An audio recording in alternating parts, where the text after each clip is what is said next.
Hayden, you have a beautiful voice. Do you have a way that you describe the sound that you make? Is it just country or do you describe it in a different way? No, I guess I would just say country, definitely, probably more traditional sounding, is kind of the goal slash what people always tell me. But yeah, no, I guess just, country, a little bit of twang to it, I would say. But I guess I've really never had to describe my own voice. I typically leave it up to other people. But thank you for saying it's a beautiful voice. I'll take the compliments I can get. Well, at least you didn't call me ma'am, so I appreciate that.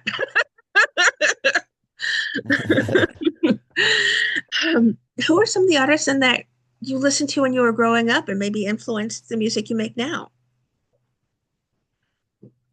Yeah, definitely a lot of 90s country. And so I think that's probably where the more traditional sound and kind of influence comes from. But Tracy Lawrence is one of my favorites. Of course, George Strait, but I'm sure everybody says that.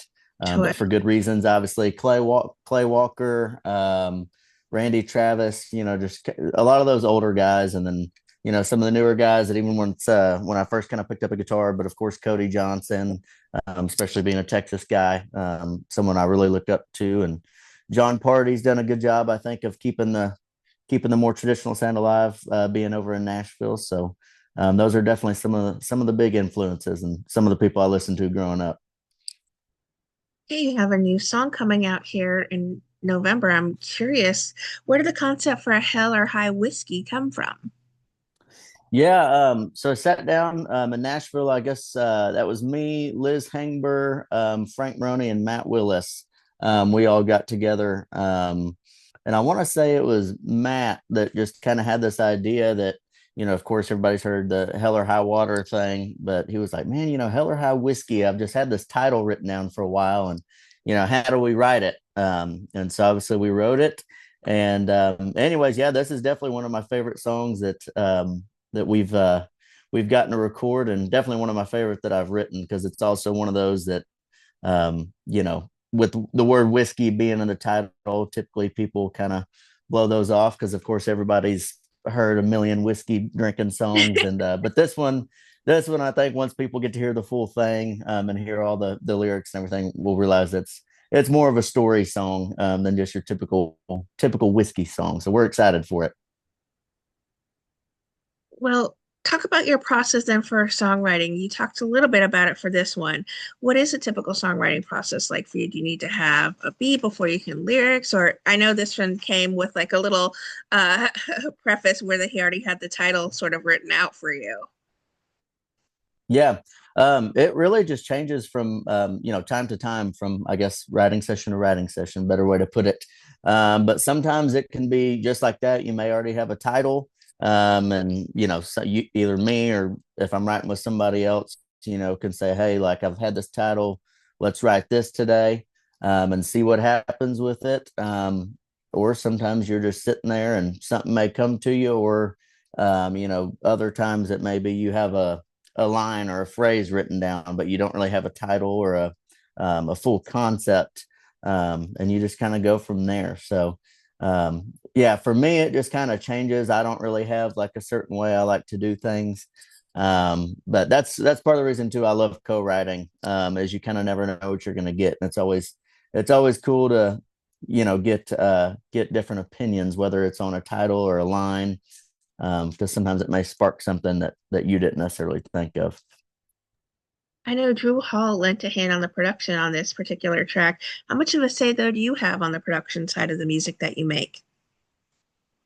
Yeah, a good bit. Obviously, the producers that I've had over the years, this is these first few songs I've done with Drew, but he did great on them. But yeah, I mean, I try to let them kind of do their thing because obviously they're a producer and have a track record that they do, for a reason.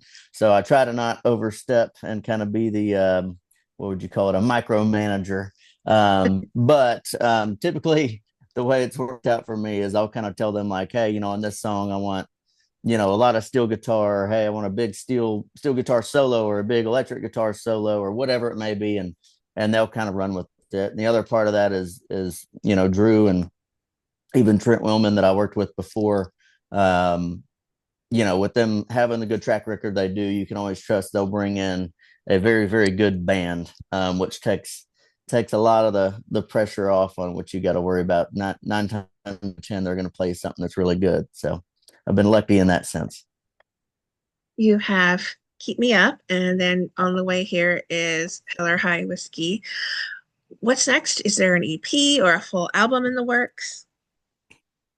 Yeah, that's a good question. Actually, I just got back from Nashville last week, meeting with my management team, and that's what we were trying to figure out is, kind of do we continue on this path of the singles, which is what we've been doing for shoot, I don't know, the last 2 or 3 years or something like that, or do we do the EP? And so I think we're still kind of deciding. I think right now, we're going to continue to do the single thing. It just kind of seems like that's where the world's at right now, especially for kind of younger upcoming artists like myself. So I think we're going to do that, and then who knows, we may wrap them all up into yeah, an EP or an album. Or a lot of people have been asking me why we're not selling vinyl. So I kind of need an Oh, excuse to okay. put all these on a vinyl. So that might be the next step. I don't know. Hell or High Whiskey comes out November 21st. How are you going to celebrate? That's a good question. Probably a handful of shots of whiskey, if I had to guess. I Clearly, guess that's I pretty should have fitting, guessed. huh? Yeah, I think the yeah, title gave it away. yeah. Do you have some live performances coming up then for the song, or some live shows at least? Yeah, we do.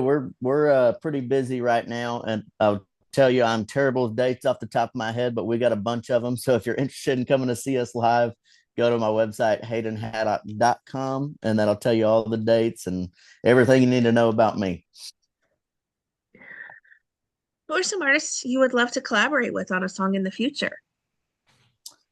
That's a good question. I guess kind of as I mentioned earlier, Cody Johnson would of course be great. Like I said, just being a Texas guy myself, and obviously him being from Texas, me and my family started listening to him before he could halfway sell out a little club here in Texas. So it's been really cool to watch his growth and all that stuff. And so definitely Cody. And then of course any of these 90s guys, like I said, Clay Walker or Tracy Lawrence, something like that would be really cool. So hopefully one day we'll get to do something like that. I've got my fingers crossed and manifesting for you.